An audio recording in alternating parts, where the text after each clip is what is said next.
믿을 수가 없었습니다. 산타 복장을 한 강태준 회장은 숨을 멈췄습니다. 새벽 호텔 로비에서 청소부 할머니가 피아노를 치고 있었습니다. 어둠 속에서 그는 그 연주를 지켜보고 있었습니다. 숨이 멎는 것 같았습니다. 수십 년 전 사라졌다고 믿었던 첫사랑의 연주였습니다. 당신이었구나. 눈물이 흘렀습니다. 이 순간이 엄청난 변화를 가져올 줄은 그 누구도 알지 못했습니다. 이야기는 지금으로부터 한 달 전으로 돌아갑니다. 크리스마스를 앞둔 12월 초, 아름다운 눈이 도시를 덮고 있었습니다. 서울 한복판 그랜드 팰리스 호텔 로비의 화려한 트리 옆에 산타 할아버지가 앉아 있었습니다. 새빨간 산타 복장에 흰 수염까지 완벽했습니다. 산타 할아버지, 안녕하세요. 호텔 직원들이 지나가며 인사했습니다. 할아버지가 손을 흔들었습니다. 하지만 하얀 수염 뒤에 감춰진 그의 눈빛은 예리했습니다. 프론트 직원의 손놀림을 관찰하고 있었습니다. 벨보이의 걸음걸이도 놓치지 않았습니다. 사실 이 산타의 정체는 그랜드 팰리스 호텔 체인의 회장 강태준이었습니다. 매년 12월이면 이렇게 변장해서 직원들의 진짜 모습을 관찰했습니다. 회장실에 가만히 앉아 있으면 아무것도 알 수 없어. 직원들의 진짜 모습은 현장에 있지. 태준은 생각했습니다. 극소수 임원들만 이 비밀을 알았습니다. 일반 직원들은 그를 그냥 친절한 산타로만 생각했습니다. 그 시각 호텔 8층 임원 라운지에서 부사장 정민수가 술을 마시고 있었습니다. 그는 중년의 기혼남이었습니다. 옆에는 VIP 라운지 매니저 서연이가 앉아 있었습니다. 서연이는 정민수와 3년째 내연 관계를 유지하고 있었습니다. 오빠, 요즘 스트레스 많이 받아? 서연이가 위스키를 따라주며 물었습니다. 12월은 정말 끔찍해. 정민수가 한숨을 쉬었습니다. 12월이 왜? 크리스마스 시즌이라 바빠서? 정민수가 술잔을 비우며 대답했습니다. 회장님, 산타 분장 시즌이잖아. 로비에 계시는 거 너무 무섭다니까. 서연이의 손이 멈췄습니다. 그녀의 눈빛이 쎄하게 변했습니다. 산타 할아버지가 어쨌다고요? 다시 말해봐요. 정민수가 취기에 말을 이었습니다. 로비에 있는 산타 할아버지 봤지? 그게 회장님이야. 서연이의 심장이 쿵 내려앉았습니다. 뭐라고요? 그 사람이 회장님이라고요? 응. 직원들 관찰하시는 거지. 매년 12월마다 저렇게 하셔. 서연이가 침착하게 물었습니다. 오빠, 다른 직원들도 알아요? 아니, 극비야. 임원들만 알아. 정민수가 손사래를 쳤습니다. 너 절대 딴 사람한테 말하면 안 돼. 나 모가지 잘린다니까. 서연이가 알 수 없는 미소를 지었습니다. 오빠, 나 입 무거운 거 알잖아요. 서연이의 머릿속은 빠르게 돌아갔습니다. 그런데 오빠, 회장님은 독신이시잖아요. 서연이가 조심스럽게 물었습니다. 응, 평생 결혼 안 하셨어. 외로우시겠네요. 글쎄, 워낙 바쁘시니까. 서연이는 더 묻지 않았습니다. 대신 머릿속으로 계산하기 시작했죠. 산타 할아버지가 회장님이라고? 이건 내 인생 최대 기회야. 그녀의 입꼬리가 살짝 올라갔습니다. 숨어 사는 내연녀 생활만 3년째. 진짜 지긋지긋해. 이번에 더 확실한 동아줄로 갈아타야겠어. 다음 날 아침 7시. 서연이는 평소보다 1시간 일찍 출근했습니다. 화장을 연하게 하고 향수도 뿌리지 않았습니다. 수수한 니트에 검은 정장 바지를 입었습니다. 회장한테 무조건 순수하게 보여야 해. 그녀는 거울로 옷차림을 확인한 후 로비로 내려갔습니다. 산타 할아버지가 아이들에게 줄 선물을 정리하고 있었습니다. 서연이가 심호흡을 하고 다가갔습니다. 안녕하세요. 태준이 고개를 들었습니다. 산타 할아버지, 항상 일찍 오시나 봐요. 서연이가 환하게 웃었습니다. 늙으면 잠이 없어요. 태준이 담담한 표정으로 말했습니다. 저 잠깐 옆에 앉아도 될까요? 태준은 잠깐 멈칫했지만 고개를 끄덕였습니다.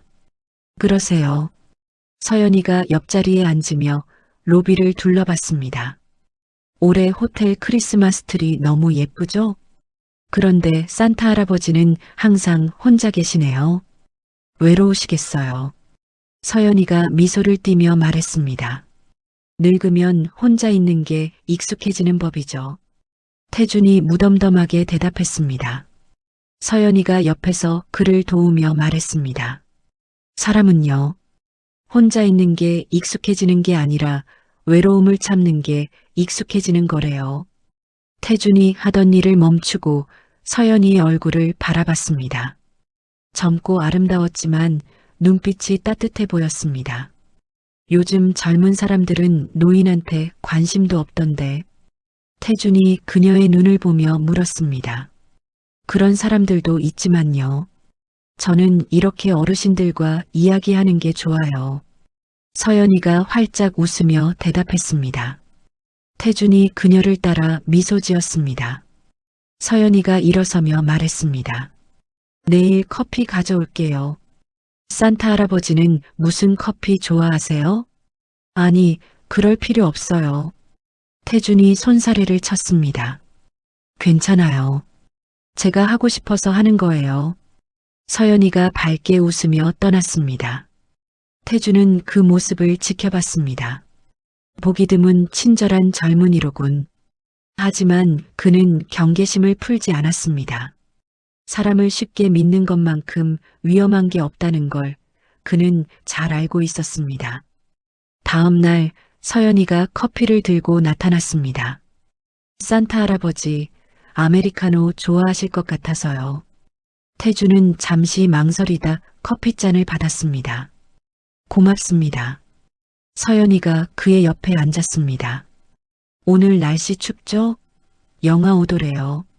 산타 복장 입고 계시면 추우시겠어요. 서연이가 걱정스러운 표정을 지었습니다. 괜찮습니다. 별로 춥지 않아요. 그렇게 일주일이 흘렀습니다. 서연이는 매일 로비에 들러 커피를 가져왔습니다.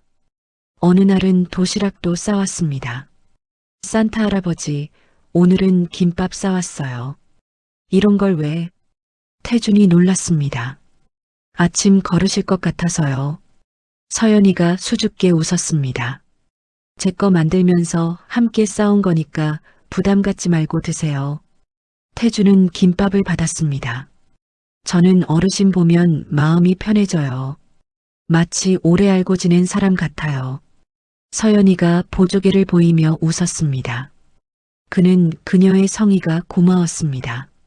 하지만 동시에 조심스러운 마음도 있었습니다.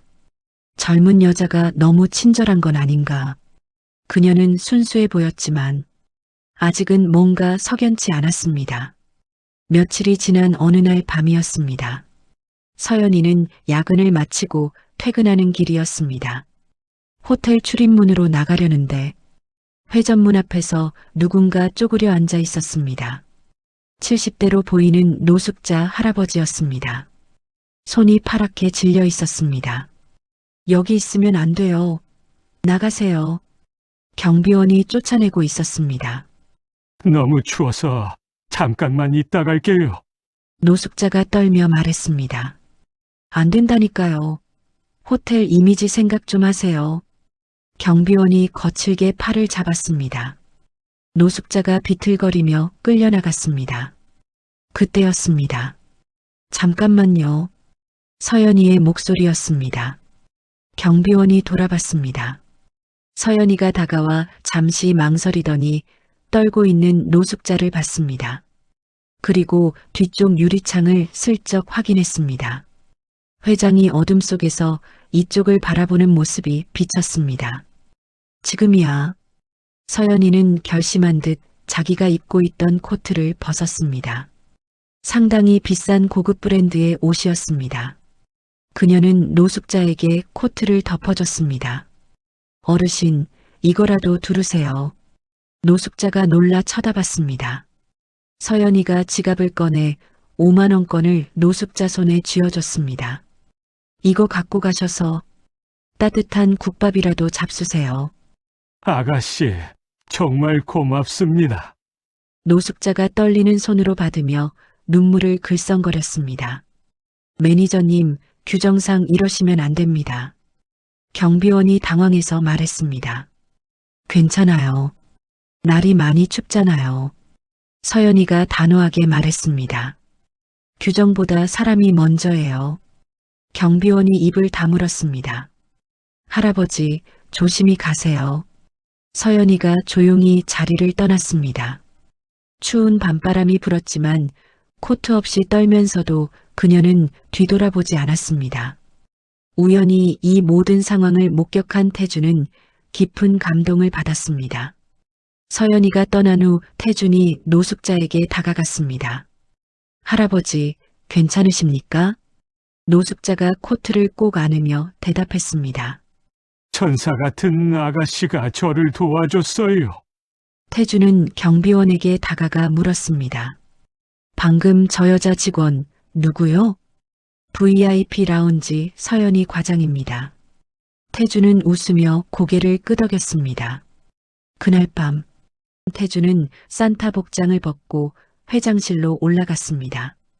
그는 홀로 앉아 생각에 잠겼습니다. 요즘 같은 세상에 저런 사람이 아직 있다니. 낯선 노숙자에게 자기 코트까지 벗어줄 줄이야. 태준의 가슴이 두근거렸습니다. 오랜만에 느끼는 감정이었습니다. 다음 날 아침 태준은 다시 산타 복장을 입고 로비로 내려갔습니다. 서연이가 커피를 들고 나타났습니다. 산타 할아버지, 안녕하세요. 오셨습니까? 태준이 환하게 웃었습니다.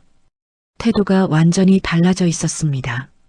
오늘은 카페라떼 해봤어요.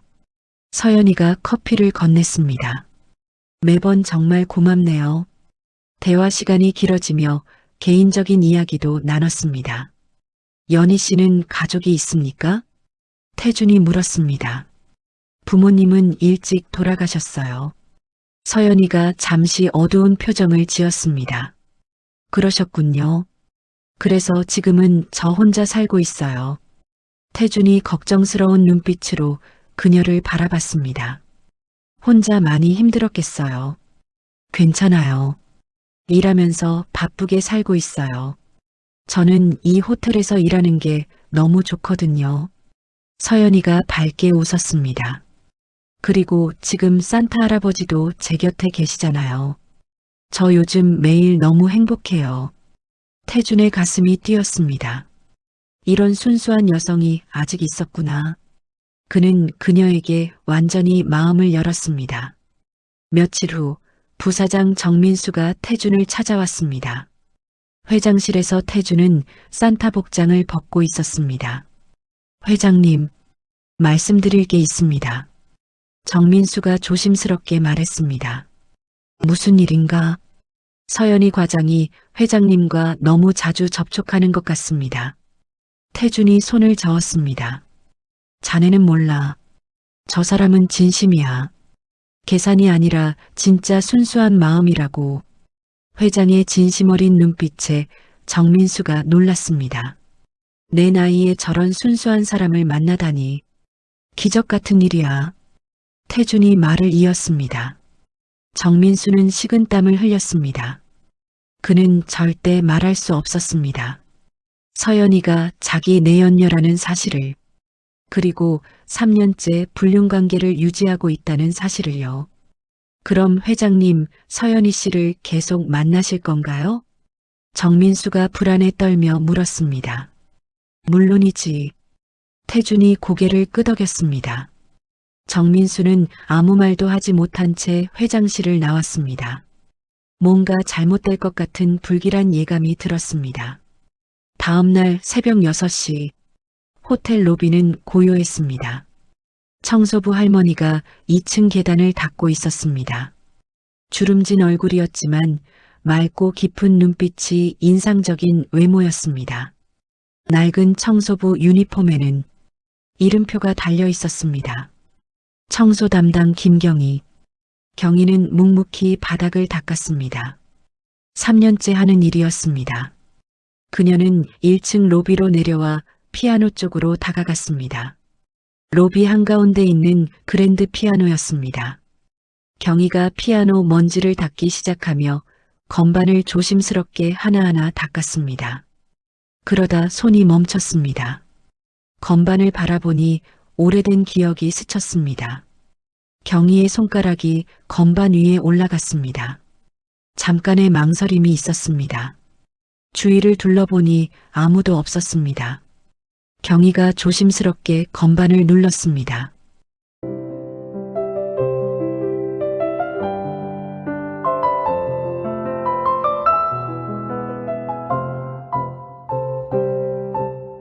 몇 소절이 흘러나왔습니다. 아름다웠습니다. 주름진 손이었지만 연주는 완벽했습니다. 경희의 눈이 감겼습니다. 50년 전 기억이 흘렀습니다. 젊은 날의 자신이 피아노 앞에 앉아 있었습니다. 행복했던 시절이었습니다. 경희는 황급히 손을 거뒀습니다. 주위를 둘러보니 다행히 아무도 없었습니다. 청소 도구를 주섬주섬 챙겨 자리를 떠날 준비를 했습니다. 하지만 그녀는 누군가 자신을 보고 있다는 걸 알지 못했죠. 그건 바로 태준이었습니다. 새벽 점검을 나왔다가 우연히 목격한 것입니다. 태준의 가슴이 쿵 내려앉았습니다. 저 피아노 곡은 온몸에 전율이 흘렀습니다. 50년 전 크리스마스의 기억이 스쳐 지나갔습니다. 누군가 똑같이 치던 곡이었습니다. 태준이 조심스럽게 발소리를 죽이며 다가갔습니다. 그리고 조심스럽게 입을 뗐습니다. 피아노 치실 줄 아세요?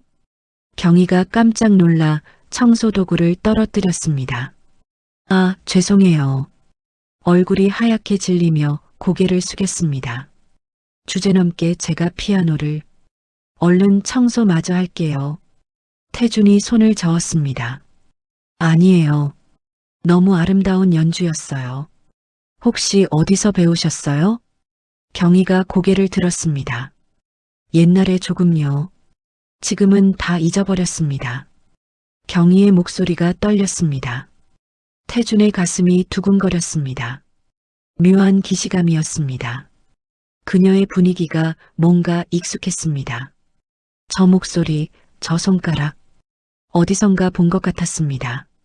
그의 심장이 빠른 속도로 뛰었습니다. 한 곡만 더 쳐주시면 안 될까요? 안 됩니다. 저 청소해야 해요. 경희가 황급히 고개를 저으며 뒤로 물러났습니다. 잠깐만요. 태준이 손을 뻗었습니다. 하지만 경희가 도망치듯 청소 도구를 챙겨 계단으로 올라갔습니다. 태준은 그녀의 뒷모습을 보며 그 자리에 얼어붙었습니다. 그리고 넋이 나간 표정으로 피아노 건반에 손을 올렸습니다. 설마, 아니야. 말도 안 돼. 그는 고개를 저었습니다. 그렇게 오랜 시간이 지났는데 그녀일 리가 없어. 하지만 머릿속에서 그날 새벽의 피아노 소리가 계속 맴돌았죠. 그날 밤 태준은 회장실로 올라가 책장을 열었습니다. 오래된 앨범을 꺼냈습니다. 먼지가 뽀얗게 쌓여 있었습니다. 너무 슬퍼서 오랜 세월 한 번도 꺼내지 못했던 것입니다. 태준이 조심스럽게 앨범을 펼쳤습니다. 그는 떨리는 손으로 흑백 사진 한 장을 꺼냈습니다. 한 여자가 피아노를 치고 있었습니다. 젊고 아름다운 20살 여성이었습니다. 긴 생머리에 눈처럼 하얀 블라우스를 입고 환하게 웃고 있었습니다. 그녀는 바로 태준의 첫사랑 김경희였습니다. 경희는 당시 명문 여대 음대생이었습니다. 태준이 사진을 쓰다듬었습니다. 경희야. 50년 만에 부르는 이름이었습니다. 목이 메었습니다. 당신을 50년을 찾았소. 사진 속 경희가 웃고 있었습니다. 태준의 눈에서 눈물이 흘렀습니다. 다음 날 새벽 태준은 일부러 일찍 로비로 내려갔습니다. 산타 복장을 입고 있었습니다. 경희가 손걸레로 크리스마스 트리에 먼지를 닦고 있었습니다. 태준이 그녀의 뒷모습을 지켜봤습니다. 세월이 그녀를 변화시켰지만 어딘가 여전했습니다. 그 부지런한 손놀림, 조용한 분위기, 50년 전 그 사람과 너무나도 비슷했습니다. 하지만 태준은 다가가지 못했습니다. 혹시 다른 사람이면 어쩌지? 내가 착각한 거면? 하지만 가슴속 확신은 더욱 강해졌습니다. 저 사람은 경희야. 며칠이 흘렀습니다. 태준은 매일 새벽 로비에 나와 경희를 지켜봤습니다. 말을 걸지는 못했습니다. 경희도 태준을 피하며 마주치면 고개를 숙이고 지나갔습니다. 며칠간 그녀를 지켜본 후 마침내 태준은 결심했습니다. 확인해 봐야겠어. 그날 새벽 로비에서 경희가 피아노를 닦고 있었습니다. 태준이 다가갔습니다. 저기 잠시만요. 네. 경희가 놀라 돌아봤습니다. 성함이 어떻게 되십니까? 태준이 조심스럽게 물었습니다. 경희가 잠시 망설였습니다. 김경희입니다. 태준의 심장이 멎는 것 같았습니다. 왜 그러세요? 경희가 물었습니다. 태준이 대답하지 못하고 그냥 바라만 봤습니다. 시간이 멈춘 것만 같았습니다. 경희가 불편해했습니다. 저 청소마저 해야 해서요. 그만 가봐도 될까요? 아, 네. 바쁘신데 죄송합니다.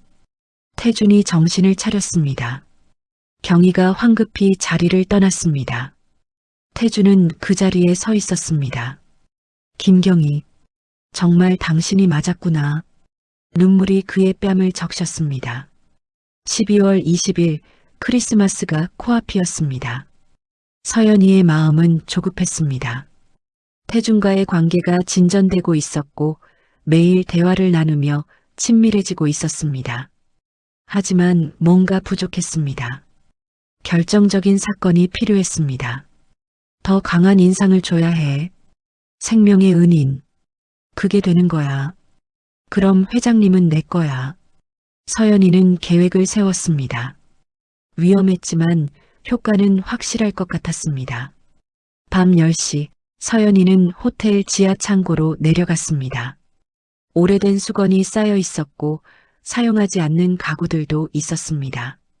서연이가 주변을 살폈습니다. 아무도 없었습니다. 심호흡을 하며 가방에서 라이터를 꺼냈습니다. 손이 떨렸습니다. 작은 불만 내면 돼. 그리고 회장님 목숨을 구하는 거야. 완벽한 계획이야. 그녀는 주저없이 라이터를 켰습니다. 불꽃이 일렁였습니다. 서연이가 수건 더미 앞에서 잠시 망설였습니다. 하지만 결심하고 불을 붙였습니다. 처음엔 작은 불이었습니다. 옆에 수건으로 천천히 번졌습니다. 이 정도면 괜찮아. 5분 후에 신고하면 되겠지. 그런데 문제가 생겼습니다. 불이 예상보다 빠르게 번졌습니다. 옆에 기름이 묻은 걸레들이 있는 걸 보지 못했습니다. 순식간에 화염이 치솟았습니다. 이럴 수가. 서연이가 놀라 뒤로 물러났습니다. 불길이 커지며 연기가 급속도로 퍼졌습니다. 서연이가 기침을 했습니다. 눈이 따가웠습니다. 패닉 상태였습니다. 어떻게? 이건 아닌데. 불길이 예상보다 너무 커졌어. 화재 경보기가 울렸습니다.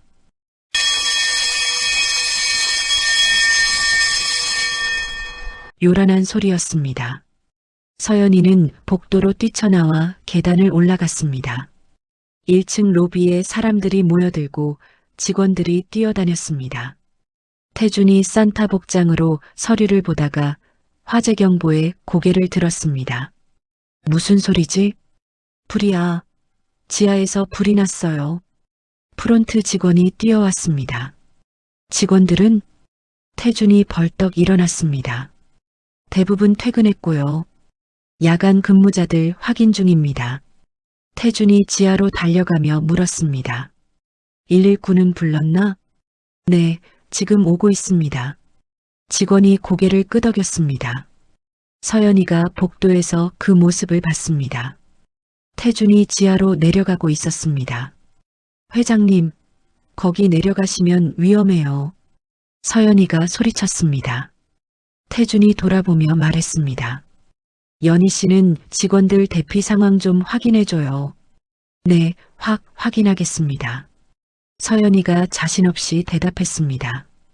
지하에서 시꺼먼 연기가 올라왔습니다. 곧 1층까지 불길에 휩싸일 것 같은 상황이었죠. 진짜 위험했습니다. 이건 내가 계획한 게 아닌데. 죽을 수도 있어. 도망가야 해. 서연이가 귀중품을 챙겨 출입문을 향해 도망쳤습니다. 호텔은 순식간에 아비규환이 되었습니다. 지하에 불났대요. 대피하세요. 경비원이 소리쳤습니다. 경희가 화재경 보험을 듣고 1층으로 내려왔습니다. 호텔 출입문으로 사람들이 빠져나가고 있었고 직원들이 우왕좌왕하고 있었습니다. 무슨 일이에요? 경희가 한 직원에게 물었습니다. 지하에 불이 났어요. 산타 할아버지가 지하로 가셨는데 아직 안 올라왔어요. 직원이 다급하게 대답했습니다. 경희의 얼굴이 하얗게 질렸습니다. 산타 할아버지가 지하로 갔다고요? 네, 직원 대피시킨다고 가셨는데. 회장님이 안 돼. 사실 경희는 이미 알고 있었습니다. 그 산타 할아버지가 강태준 회장이라는 걸요. 경희는 주저없이 지하 계단으로 뛰어갔습니다. 할머니, 위험해요. 직원이 소리쳤습니다. 경희는 멈추지 않고 계단을 내려갔습니다. 연기가 올라와 숨이 막혔지만 계속 내려갔습니다. 지하 복도는 까만 연기가 자욱해서 앞이 보이지 않았습니다. 경희는 휴게실로 가서 젖은 수건을 찾아 입에 댔습니다. 창고 쪽으로 향했습니다. 불길이 보였습니다. 얼굴이 데일듯이 뜨거웠습니다. 회장님, 회장님, 경희가 소리쳤습니다. 불길 사이로 목이 터져라 강태준 회장을 불렀습니다. 그때였습니다. 왼쪽에서 신음소리가 들렸습니다. 경희가 소리나는 쪽으로 달려갔습니다. 태준이 쓰러져 있었습니다. 대들보가 무너져 그의 다리를 깔고 있었습니다. 회장님, 경희가 달려가 무릎을 꿇고 태준을 살폈습니다. 태준이 고개를 들었습니다. 의식이 흐릿했습니다. 경희야? 그녀는 대답하지 않고 급히 대들보를 잡았습니다. 그리고 온 힘을 다해 들어 올렸습니다. 대들보가 조금 들렸습니다. 회장님, 어서 빠져나오세요. 태준이 기어 나왔습니다. 경희가 태준의 팔을 잡으며 부축했습니다. 일어나세요. 둘은 함께 수건으로 얼굴을 가리고 출구로 향했습니다. 연기가 더 짙어지고 불길이 번지고 있었습니다. 경희가 앞장섰습니다. 회장님, 이쪽이에요. 그때였습니다. 천장에서 불타는 목재가 떨어져 경희의 왼팔을 강타했습니다. 지글거리는 소리와 함께 살이 타는 냄새가 퍼졌습니다. 하지만 경희는 멈추지 않고 태준을 끌고 계속 갔습니다. 조금만 참으세요. 계단이 보였습니다. 경희가 태준을 밀어 올렸습니다. 먼저 올라가세요. 태준이 계단을 올라가고 경희도 뒤따랐습니다. 1층 로비에는 구급 대원들이 도착해 있었습니다. 이쪽이에요. 소방관들이 달려와 경희와 태준을 부축했습니다. 할머니, 괜찮으세요? 구급대원이 다가왔습니다. 네. 경희가 고개를 끄덕였습니다. 그리고 핏기 없는 얼굴로 쓰러졌습니다. 경희야, 경희야. 태준이 소리쳤습니다. 구급대원이 그를 가로막았습니다. 회장님도 치료받으셔야 합니다. 태주는 경희를 바라봤습니다. 그녀는 축 처진 몸으로 들것에 실려갔습니다. 왼팔이 심하게 화상을 입었고 연기를 많이 마신 상태였습니다. 태준의 눈에서 눈물이 흘렀습니다. 당신이 나를 구했어. 다음 날 경찰이 조사를 시작하며 CCTV를 확인했습니다.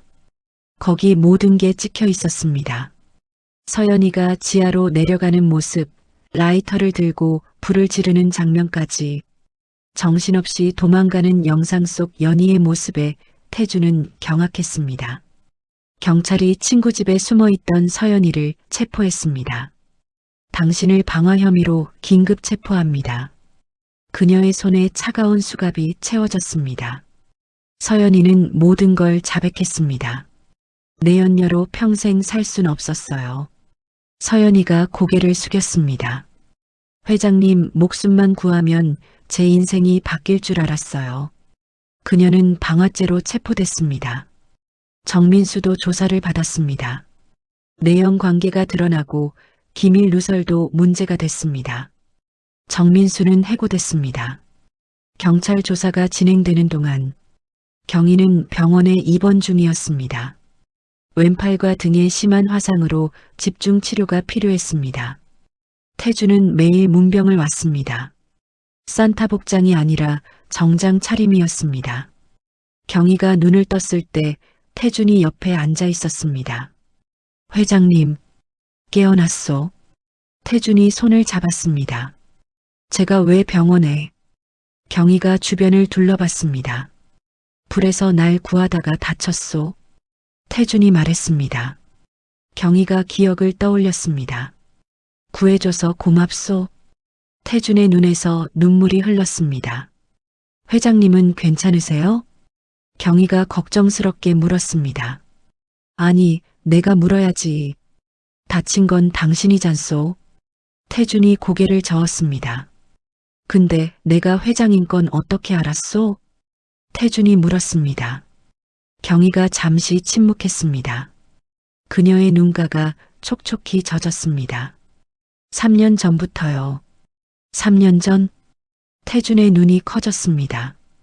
이 호텔에 청소부로 들어왔을 때요. 경희가 고개를 끄덕였습니다. 회장님을 알아봤어요.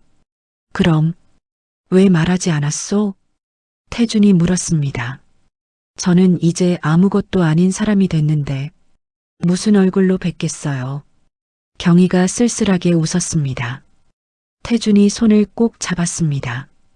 저는 이제 할머니예요. 주름투성이 청소부 할머니요. 경희가 눈을 감았습니다. 아니요. 태준이 고개를 저었습니다. 당신은 여전히 경희요. 내가 사랑한 그 사람이요. 경희가 눈물을 흘렸습니다. 일주일이 지나 경희는 퇴원했습니다. 다시 청소부 일을 시작하려 했지만 태준이 막았습니다. 안 됩니다. 왜요? 경희가 물었습니다. 당신은 이제 일할 필요가 없소. 저는 일해야 해요. 먹고 살아야죠. 경희가 고개를 저었습니다. 당신은 내가 책임지겠소. 안 돼요, 회장님. 저는 그럴 자격이. 경희가 말하려는데 태준이 말을 끊었습니다. 부탁이 하나 있소. 경희가 쳐다봤습니다. 피아노 한 곡 쳐주시겠소? 경희가 고개를 저었습니다. 평생 소원이요. 태준이 간절히 말했습니다. 경희는 거절할 수 없었습니다. 며칠 후 새벽, 로비에는 아무도 없었습니다. 경희가 피아노 앞에 앉았고 태준이 옆에 서 있었습니다. 경희가 건반에 손을 올렸습니다. 주름진 손에 화상 자국이 태준의 마음을 아프게 했습니다. 잠시 호흡을 고르고 그녀가 연주를 시작했습니다. 아름다운 선율이 흘러나왔습니다. 허름한 청소복을 입고 있었지만 그녀의 연주는 빛이 났습니다. 50년이 지나도 변하지 않은 아름다운 피아노 소리. 태준의 눈에서 눈물이 흘렀습니다. 연주가 끝나고 태준은 다리에 힘이 풀린 듯 무릎을 꿇었습니다. 경희야. 경희의 손이 떨렸습니다. 네. 경희가 눈물을 흘리며 대답했습니다. 50년을 찾았소. 태준이 경희의 손을 잡았습니다. 회장님. 태준이 그녀의 눈을 지그시 바라봤습니다. 이야기해 주시겠소? 그동안 어떻게 지냈는지. 경희는 천천히 이야기를 시작했습니다. 1975년 경희가 20살 때였습니다. 명문여대 음대생으로 피아노를 전공했습니다. 그녀는 부잣집 외동딸로 부족함 없이 자랐습니다. 아버지는 무역업으로 성공한 사업가였습니다. 경희는 어릴 때부터 피아노를 배웠습니다. 따님은 피아노에 재능이 있으시군요. 선생님이 감탄했습니다. 멋진 피아니스트가 되는 게 그녀의 꿈이 되었습니다. 그리고 크리스마스 이브날 새벽, 경희는 호텔 로비에서 피아노를 치고 있었습니다. 아버지 회사 건물에 있는 호텔이었습니다. 새벽마다 거기서 피아노를 연습했습니다. 벨보이 옷을 입은 한 청년이 지나가다가 피아노를 치는 그녀 앞에 홀린 듯 멈춰섰습니다. 강태준, 18살 청년이었습니다. 호텔 짐꾼으로 일하는 가난한 고아였지만 눈빛이 남달리 또렷했습니다. 피아노에 관심 있어요? 경희가 물었습니다. 네. 하지만 저는 배울 형편이. 태준이 머뭇거렸습니다. 내가 가르쳐 줄게요. 경희가 웃었습니다. 돈은 필요 없어요. 음악은 누구나 배울 수 있어요. 그렇게 시작됐습니다. 매주 새벽 아무도 없는 시간에 호텔 로비에서 몰래 레슨을 했습니다. 선생님, 이 부분이 어려워요. 잘하고 있어요, 태준 씨. 천천히 다시 해봐요. 경희가 격려했습니다. 태준은 재능이 있어서 빨리 배웠고 경희는 기뻤습니다. 그렇게 3년이 흘렀습니다. 경희는 대학 졸업을 앞두고 있었고 태준의 피아노 연주 실력은 수준급이 되었죠. 그리고 둘 사이에는 특별한 감정이 생겼습니다. 사랑이었습니다. 하지만 둘 사이에 넘을 수 없는 벽이 있었죠. 경희는 부잣집 딸, 태준은 가난한 고아였습니다. 어느 날 새벽 둘이 나란히 앉아 피아노를 치고 있었습니다. 태준 씨, 경희가 태준을 바라봤습니다. 그녀의 손이 태준의 손 위에 조심스럽게 올려졌습니다. 빨개진 얼굴로 태준도 그녀의 손을 잡았습니다. 경희야. 갑자기 아버지의 목소리가 로비에 울렸습니다. 경희가 깜짝 놀라 손을 걷었습니다. 아버지, 여긴 어떻게? 아버지가 성큼성큼 다가왔습니다. 얼굴이 붉게 상기되어 있었습니다. 너 이게 무슨 짓이냐? 아버지가 소리쳤습니다. 너 같은 짐꾼놈이랑 내 딸이 어울린다고 생각해? 태준이 벌떡 일어났습니다. 아저씨, 저는 경희 씨를 진심으로 좋아해요. 아버지가 그의 뺨을 때리며 소리쳤습니다. 네 주제를 알아. 쥐뿔도 없는 고아놈이 어딜 감히. 우리 딸은 명문대 음대생이야. 거지 새끼가 당장 내 딸한테서 떨어져. 경희가 울먹였습니다. 아버지, 그런 말씀 마세요. 너도 잘한 거 없어. 당장 집에 가. 아버지가 경희의 팔을 잡아 끌었습니다. 아버지가 태준을 봤습니다. 너 내일부터 나오지 마. 태준이 무릎을 꿇고 눈물을 흘렸습니다. 아버지가 경희를 끌고 갔습니다. 태준 씨, 경희가 뒤돌아봤습니다. 눈물이 앞을 가렸습니다. 태준이 달려가려 했지만 호텔 경비원들이 그를 강하게 막았습니다. 태준은 그 자리에 무너져 내렸습니다. 그날부터 경희는 집에 갇혔습니다. 그녀의 방문 밖에는 자물쇠가 달렸고 전화선도 끊겼습니다. 경희는 베갯잎을 적시며 하루하루를 지옥같이 보내고 있었죠. 그런데 경희에게 또 다른 큰 시련이 닥쳤습니다. 아버지의 무리한 사업 확장으로 부도가 난 겁니다. 하루아침에 집이 압류되고 모든 재산이 사라졌습니다. 여보, 우리 딸, 미안하오.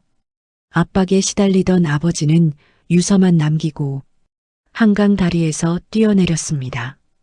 경희와 어머니는 빚쟁이에 쫓기는 신세가 되었습니다.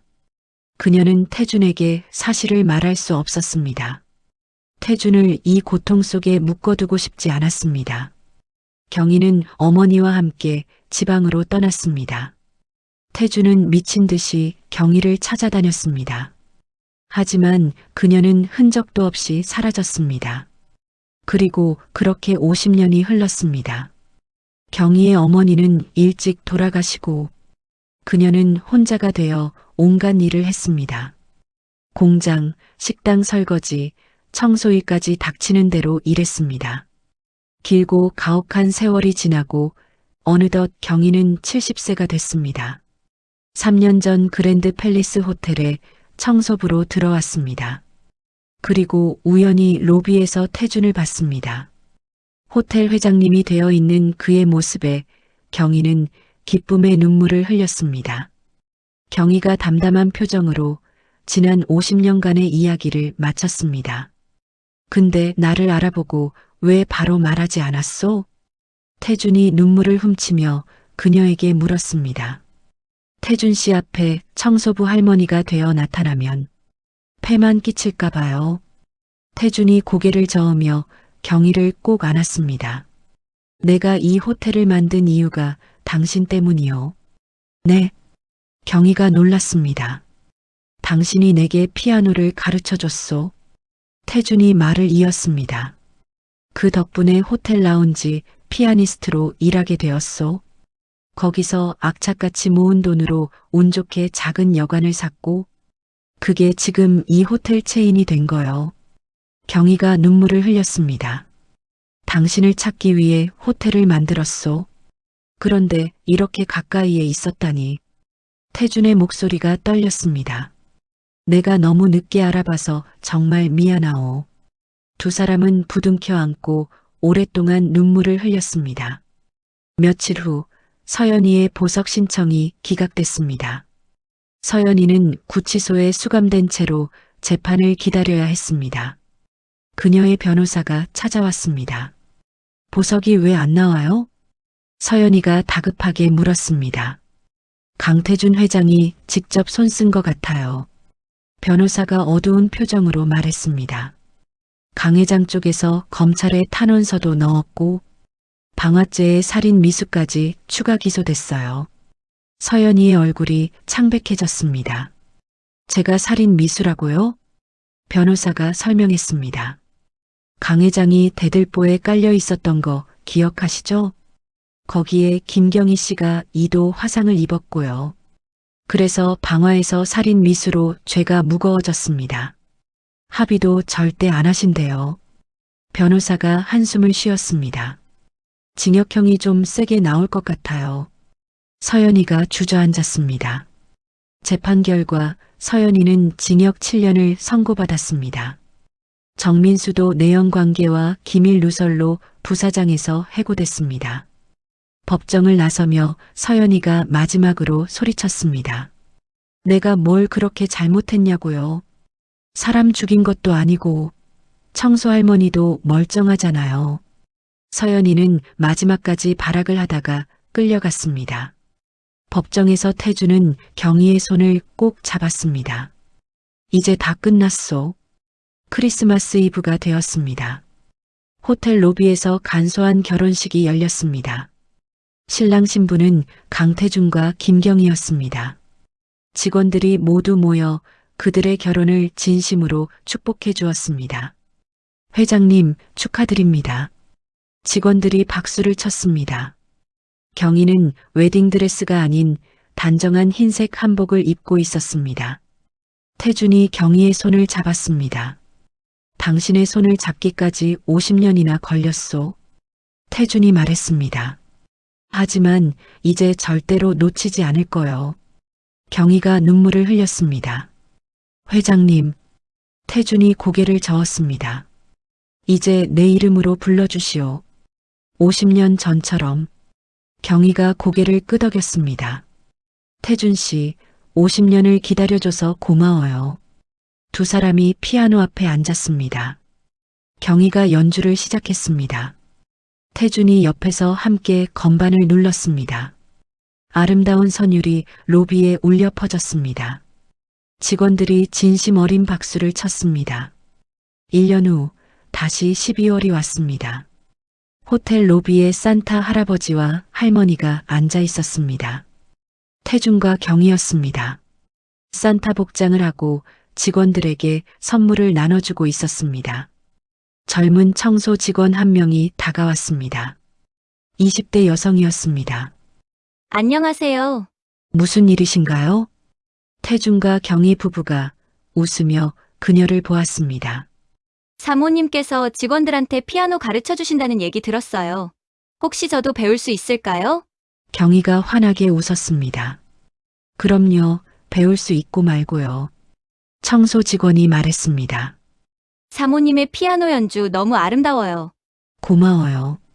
경희가 따스한 눈빛으로 말했습니다. 그럼 내일 새벽 여기서 만나요. 청소 직원이 기쁜 발걸음으로 자리를 떠났습니다. 태준이 경희의 손을 꼭 잡았습니다. 당신이 내 옆에 있어서 너무 행복하오. 두 사람이 함께 웃었습니다. 로비에는 따뜻한 공기가 흐르고 크리스마스 트리 불빛이 반짝였습니다. 진심은 시간이 걸려도 통한다는 것을 그들이 증명하고 있었습니다. 50년을 기다린 사랑, 이제 다시는 놓지 않을 사랑이었습니다. 오늘의 이야기가 당신의 마음에 작은 울림을 드렸다면 구독과 좋아요를 눌러주세요. 앞으로도 당신의 나날에 잔잔한 위로가 될 이야기들로 찾아뵙겠습니다. 감사합니다.